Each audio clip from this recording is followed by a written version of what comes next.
ആക്രമിച്ചില്ല, ആ ചെറുപ്പക്കാരനെ അടിച്ചില്ല, ആ ചെറുപ്പക്കാരനെ ശകാരിച്ചില്ല, ആ ചെറുപ്പക്കാരനെ സമീപത്ത് നിർത്തിയിട്ട് കയ്യാഞ്ഞിട്ടല്ല, പട്ടാളം കൂടെയുണ്ട്, യുദ്ധം കഴിഞ്ഞ് വിജയിച്ച് വരികയാണ്, ഇവനെ ഇഞ്ചി കുത്തും പോലെ കുത്താൻ കഴിയും, പക്ഷേ ഒന്നും ചെയ്തില്ല. ഹബീബ് നബി തങ്ങളെ ചെറുപ്പക്കാരനെ കൊണ്ടൊരു ബാങ്ക് വിളിപ്പിച്ചു. ബാങ്ക് വിളിച്ചു കഴിഞ്ഞതിന് ശേഷം നല്ല വെള്ളി അടങ്ങുന്ന ഒരു പ്രസന്റേഷൻ, ഒരു പാക്കറ്റ് കൊടുത്തു, അല്ലെങ്കിൽ ഒരു ചെറിയ ഒരു കുപ്പി പോലുള്ള സാധനം കൊടുത്തു. എന്നിട്ട് എന്ത് ചെയ്തു? അതുകൊണ്ടൊന്നും നിർത്തിയില്ല. ഈ ചെറുപ്പക്കാരനെ സ്വർഗത്തിലെത്തിക്കണം. ഹബീബ് നബി തങ്ങൾ പിന്നെ ചെയ്തത് എന്താണെന്നറിയോ? ആ ചെറുപ്പക്കാരന്റെ തലയിൽ കയ്യങ്ങ് വെച്ചു. കൈ ഇങ്ങനെ തടകി തടകി തടകി മുഖത്തുകൂടി തടകി നെഞ്ചിന്റെ അടുക്കലേക്ക് എത്തി. രണ്ട് മുലയുടെയും അടുക്കടയിലൂടെ നെഞ്ചിലൂടെ തടകി തടകി പൊക്കിള് വരെ കൈകൊണ്ടങ്ങ് തടകിയപ്പോൾ എന്റെ തലച്ചോറിലോ എന്റെ മനസ്സിലോ എന്ത് ദുഷിച്ച വിചാരങ്ങളുണ്ടോ അത് മുഴുവനും അങ്ങ് നീങ്ങിപ്പോയി. പിന്നെ ഈ നബിയേക്കാൾ സ്നേഹമുള്ള ആരും വേറെയില്ല. അതേ നബിയുടെ ആശയത്തെക്കാൾ എനിക്ക് സ്നേഹമുള്ള ഒന്നുമില്ല. ഞാൻ ചോദിച്ചു, നബിയെ, മക്കയിൽ ബാങ്ക് കൊടുക്കുന്ന ഡ്യൂട്ടി തരുമോ? മക്കയിൽ ബാങ്ക് കൊടുക്കുന്ന ഡ്യൂട്ടി തരുമോ? നബി തങ്ങൾ ആ സമയത്ത് ഓർഡർ ചെയ്യുകയാണ്, മക്കയിൽ മസ്ജിദുൽ ഹറാമിൽ അബൂ മഹ്ദൂറ ബാങ്ക് വിളിക്കട്ടെ.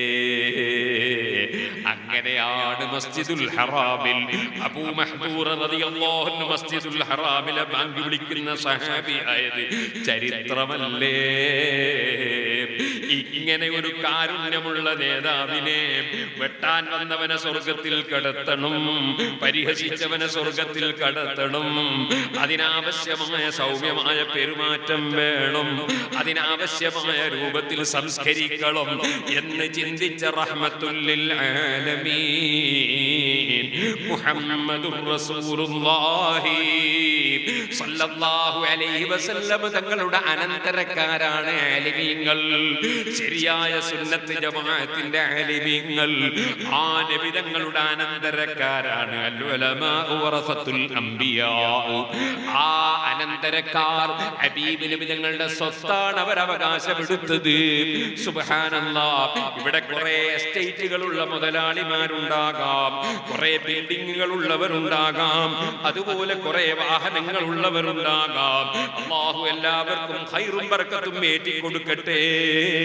നിഅമത്തുകൾ അല്ലാഹു തആല എടുത്തു കളയാതെ അവന്റെ സംരക്ഷണം നൽകട്ടെ.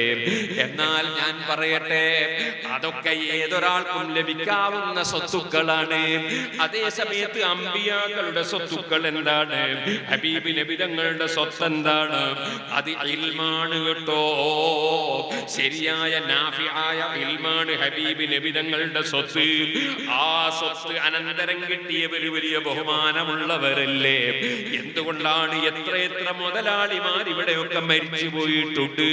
താജുൽ ഫുഖഹാ ഇബ്രാഹിം മുസ്ലിയാർ മരണപ്പെട്ടപ്പോ ഇത്രയും മുഅ്മിനീങ്ങൾ, സാലിഹീങ്ങൾ, മുതഅല്ലിമീങ്ങൾ, ആലിമീങ്ങൾ, സയ്യിദന്മാർ, ഉമറാക്കൾ, സ്ത്രീകൾ, പുരുഷന്മാർ, യുവാക്കൾ ഒരുമിച്ച് കൂടിയത് എന്താണ്? സുബ്ഹാനല്ലാഹ്. എത്ര മുതലാളിമാർ ഇവിടെ മരിച്ചു പോകുന്നുണ്ട്. ഇങ്ങനെ ഒരു അനുസ്മരണ പരിപാടി നടക്കുന്നുണ്ടോ? ഇൽമിനോടുള്ള ബഹുമാനമാണ്, ഇൽമിനോടുള്ള ആദരവാണ്. നാഫിആയ ഇൽമാണോ അത് ആദരിക്കപ്പെടേണ്ടത് തന്നെയാണ്. അത് ജീവിതകാലത്തും വഫാത്തിന് ശേഷവും അവരെ ഇൽമിന്റെ ഗുണങ്ങൾ സമൂഹം അനുഭവിക്കുകയാണ്. അതേ ഇബ്രാഹിം ഉസ്താദിന്റെ ശിഷ്യന്മാർ ഇപ്പോഴും ഇൽമു പഠിപ്പിക്കുകയാണ്, അവരെ ശിഷ്യന്മാര് ശേഷവും അത് പഠിപ്പിക്കുകയാണ്. അങ്ങനെ ഖിയാമത്ത് നാൾ വരെ ഇവിടെ ഇൽമു നിലനിൽക്കുന്നതിൽ അതാ പണ്ഡിതന്മാർ പങ്കാളികളാവുകയാണ്. അവരെ പിൻതലമുറ ഇങ്ങനെ എത്തിച്ചു കൊടുത്തുകൊണ്ടിരിക്കുകയാണ്. സുബ്ഹാനല്ലാഹ്. താജുൽ ഉലമ വിട്ടു പിരിഞ്ഞു പോയി. താജുൽ ഉലമയിൽ ഇൽമു പഠിച്ച ആളാണ് താജുൽ ഫുഖഹാ. താജുൽ ഫുഖഹയിൽ ഇൽമു പഠിച്ച പല മുദരിസന്മാർ ഉസ്താദുമാരും വേറെയുണ്ട്, അവരിൽ നിന്ന് പഠിച്ച മുദരിസന്മാര് വേറെയുണ്ട്. ഇപ്പോഴും താജുൽ ഉലമക്ക് ഖബറിൽ വലിയ വരുമാനമാണ്, അത് ഇൽമിന്റെ വരുമാനമാണ്. താജുൽ ഉലമക്ക് ഇൽമു പറഞ്ഞു കൊടുത്ത ആളാണ് മഹാനായ കണ്യത്ത് ഉസ്താദ്. കണ്യത്ത് ഉസ്താദിന് ഇപ്പോഴും ഖബറിൽ വരുമാനമാണ്. കണ്യത്ത് ഉസ്താദിന് ഇൽമു പറഞ്ഞു കൊടുത്ത അവരുടെ ഉസ്താദുമാരായ ശംസുൽ ഉലമ ഖുത്ബി തങ്ങളാകട്ടെ, അതിന് മുമ്പുള്ള ആലിമീങ്ങളാകട്ടെ, അവർക്കെല്ലാം വലിയ വരുമാനമാണ്. അങ്ങനെ ഏതൊരു ആലിമ് മരിച്ചിട്ടുണ്ടോ, മരിക്കുന്നുണ്ടോ, അവരുടെ വരുമാനം ഖബറിലേക്ക് വളരെ വലുതാണ്.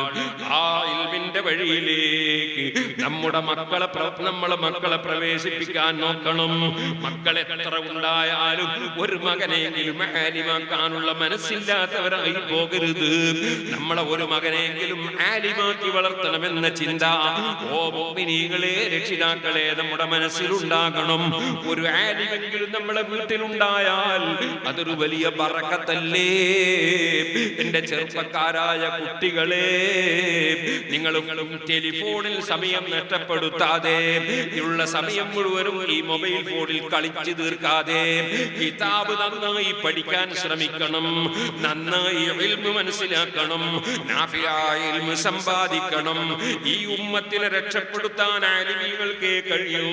അതുകൊണ്ട് തന്നെ ആലിമീകൾ ഇൽമു നന്നായി പഠിച്ച്, ഖുർആൻ നന്നായി ഗ്രഹിച്ച്, ഹദീസ് നന്നായി ഗ്രഹിച്ച്, തഫ്സീറുകൾ നന്നായി ഗ്രഹിച്ച്, ഫിഖ്ഹിന്റെയും അഖീദയുടെയും തസവ്വുഫിന്റെയും താരീഖിന്റെയും അഖ്ലാഖിന്റെയും എല്ലാ ഗ്രന്ഥങ്ങളും നന്നായി നോക്കി നല്ല ബൃഹത്തായ ആലിമീങ്ങളായി ഈ ഉമ്മത്തിന് ആലിമീകൾ നേതൃത്വം കൊടുക്കണം. അതിന് ഈ ഭാവി തലമുറയിൽ ഉന്നതന്മാരായ ആലിമീങ്ങൾ ഉണ്ടാകണം. അതിനെന്റെ പ്രിയപ്പെട്ട മുതഅല്ലിമീങ്ങൾ, നിങ്ങൾ എത്ര തന്നെ ത്യാഗം ചെയ്തിട്ടാണെങ്കിലും ഇൽമു പഠിക്കാൻ നോക്കണം. അവിടെ പിന്നെ നമ്മുടെ വീട്ടിലുള്ള എല്ലാ സൽക്കാരത്തിനും, തൊട്ട വീട്ടിലുള്ള എല്ലാ സൽക്കാരത്തിനും, കല്യാണത്തിനും അങ്ങനെ തുടങ്ങിയിട്ട് എല്ലാം കഴിഞ്ഞിട്ട് ബാക്കിയുള്ള സമയം പോതാമെന്ന് വിചാരിക്കരുത്. കുറച്ചു കാലം നമ്മൾ അധ്വാനിച്ച് പഠിച്ചാൽ നമുക്ക് വളരെ നന്നായി ഇൽമു ഗ്രഹിക്കാൻ അല്ലാഹു തആല തൗഫീഖ് തരും. സൈക്കിൾ പഠിക്കുന്നത് കണ്ടിനോ? സൈക്കിൾ പഠിക്കുമ്പോ എങ്ങനെ കേറി ഉടനെ തന്നെ ഓടിയൊക്കെ പോകൂലേ? സൈക്കിൾ പഠിക്കുമ്പോ ഫസ്റ്റ് തന്നെ ഇല്ലില്ല, കൊറേ വീഴും, കൊറേ മറിയും, വേറെ ആൾ പിടിക്കും. ഒരുപാട് അധ്വാനമുണ്ട് സൈക്കിൾ പഠിക്കാൻ. പഠിച്ചാലോ, ശരിക്കും പഠിച്ചാലോ പിന്നെ ഒരു പ്രശ്നമില്ല. സൈക്കിൾ ഓട്ടി ഇങ്ങനെ പോകുമ്പോ രണ്ട് കൈയും പിടിച്ചിട്ട് സൈക്കിൾ ഇങ്ങനെ ഓടിക്കുന്നുണ്ടാവും, ഒരു പ്രശ്നമില്ല. നീന്തം പഠിക്കുമ്പോഴോ, നീന്തം പഠിക്കുമ്പോ ഒരു കുളത്ത് കൊണ്ടുപോയി എന്നിട്ട് വെള്ളത്തിൽ അങ്ങോട്ടാ നീന്തുവോ? ഇല്ല. പിന്നെ സുബ്ഹാനല്ലാഹ്, കുറെ വെള്ളം കുടിക്കും, പിന്നെ കുറെ കാണുമോ, അപ്പൊ വേറെ ആൾ പിടിക്കും, ഒരാൾ കൈ ഇങ്ങനെ വെച്ച് കുറെ അധ്വാനിച്ച് പഠിച്ച് നീന്തം പഠിച്ചാലോ, പഠിച്ചാ പിന്നെ വെള്ളത്തിലേക്ക് ഇങ്ങനെ മലർന്നു കിടന്നാലും നീന്താൻ കഴിയൊരു പ്രശ്നം ഉണ്ടാവില്ല, അല്ലേ? ഇതുപോലെ ഇൽമു നന്നായി പഠിച്ച് കിതാബുമായി നന്നായി ബന്ധം പുലർത്തിയാൽ പിന്നെ ഇൽമൊക്കെ താനേ കിട്ടിക്കൊണ്ടിരിക്കും. പിന്നെ മലർന്നു കിടന്ന് നീന്താനാവും. അതിനാദ്യം നന്നായി അധ്വാനിച്ച് പഠിക്കണം, നന്നായി അധ്വാനിച്ച് പഠിക്കണം. നേരെ മറിച്ച് പഠിക്കാതെ നീന്താൻ കഴിയൂല, പഠിക്കാതെ സൈക്കിൾ ഓടിക്കാൻ കഴിയൂല, പഠിക്കാതെ ഒന്നും ചെയ്യാൻ കഴിയൂല. പക്ഷേ ഒരു പൈലറ്റ്, ആ പൈലറ്റ് അദ്ദേഹത്തിന് വലിയ ഉത്തരവാദിത്തം. പൈലറ്റിന്റെ ഉത്തരവാദിത്തം വളരെ വലുതാണ്. ഈ പ്ലെയിൻ ഏത് കാർമേഘത്തിലൂടെയും അപകടമില്ലാതെ പറപ്പിച്ചു കൊണ്ടുപോകണം. ആ പ്ലെയിൻ അതിന്റെ ടേക്ക് ഓഫ് ചെയ്യുന്ന സമയത്തും ലാൻഡ് ചെയ്യുന്ന സമയത്തും ഒക്കെ പ്രത്യേകം ശ്രദ്ധിക്കണം, വളരെ നന്നായി ശ്രദ്ധിക്കണം. സുബ്ഹാനല്ലാഹ്, അത് മാത്രം പോരാ, ഏത് സമയത്തും ഇങ്ങനെ മെസ്സേജുകൾ ശ്രദ്ധിച്ചുകൊണ്ടിരിക്കണം, അതുപോലെ ക്യാമറ ശ്രദ്ധിച്ചുകൊണ്ടിരിക്കണം. ഇങ്ങനെ 100% എല്ലാ വിഷയങ്ങളും ശ്രദ്ധിച്ച് പ്ലെയിൻ ഓടിച്ച് ആ പ്ലെയിനിൽ യാത്ര ചെയ്യുന്നവരെയും പുറത്തുള്ളവരെയും, അതുപോലെ പ്ലെയിനിനെയും സ്വന്തം ശരീരത്തെയും എല്ലാം സുരക്ഷിതമായി പറപ്പിച്ച് കൊണ്ടുപോകാൻ കഴിയുന്നവനാണ് പൈലറ്റ്. ഇതുപോലെ ഈ സമുദായത്തിലുള്ള എല്ലാ യുവാക്കളെയും, പ്രായമുള്ളവരെയും, കുട്ടികളെയും, സ്ത്രീകളെയും, കാരണവന്മാരെയും എല്ലാം ഇസ്ലാമിന്റെ ശരിയായ പന്ഥാവിലൂടെ മുസ്തഖീമായ വഴിയിലൂടെ സിറാത്തല്ലദീന അൻഅംത അലൈഹിം ഗൈറിൽ മഗ്ദൂബി അലൈഹിം വലദ്ദാല്ലീൻ എന്ന് ഖുർആൻ പഠിപ്പിച്ച നമ്മൾ പ്രാർത്ഥിക്കുന്ന ഫാത്തിഹയിൽ പറഞ്ഞ അഹ്ലുസുന്നത്തി വൽ ജമാഅത്തിന്റെ മുൻഗാമികളുടെ വഴിയിൽ തന്നെ ഉറപ്പിച്ച് നിർത്തി സർവ്വ ജനങ്ങളെയും സ്വർഗത്തിലേക്ക് കൊണ്ടുപോകേണ്ടുന്ന വലിയ ഉത്തരവാദിത്തമുള്ള പൈലറ്റുമാരാണ് ദീനിന്റെ ആലിമീകൾ കേട്ടോ.